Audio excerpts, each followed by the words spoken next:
वज़ीर आला पंजाब चौधरी परवेज़ इलाही से आज नेशनल डिज़ास्टर मैनेजमेंट अथॉरिटी के चेयरमैन लेफ्टिनेंट जनरल इनाम हैदर मलिक ने मुलाकात की। इस मौका पर पंजाब एहसास प्रोग्राम की सरबराह डॉक्टर सानिया नश्तर ने भी वीडियो लिंक के ज़रिए शिरकत की।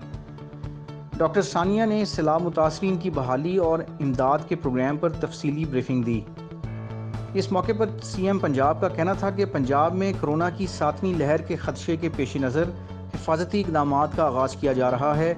सैलाब, अमराज और आफात की पेशगी इतला का सिस्टम नस्ब किया जाएगा। 3 मकामात पर आफात की पेशगी निशानदही के लिए अर्ली वार्निंग सिस्टम नस्ब किए जा रहे हैं। सिस्टम नस्ब होने से सैलाब के नुकसानात और तबाहकारियों से बचने के लिए बरवक्त इक़दामात मुमकिन होंगे। पंजाब में सैलाब मुतासरीन की बहाली का काम तेज़ी से जारी है। पंजाब ने अपने वसाइल और टेलीथॉन से जमाशुदा अतियात के ज़रिए मुतासरीन की इमदाद की है।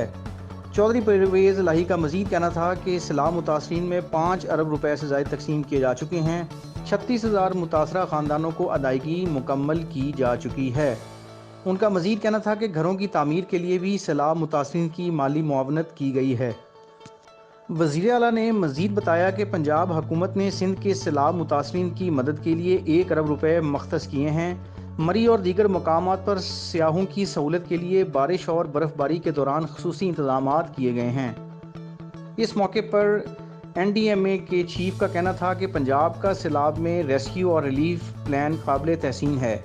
रेस्क्यू 1122 के इदारे ने सैलाब के दौरान काबिल कदर खिदमात सरंजाम दी।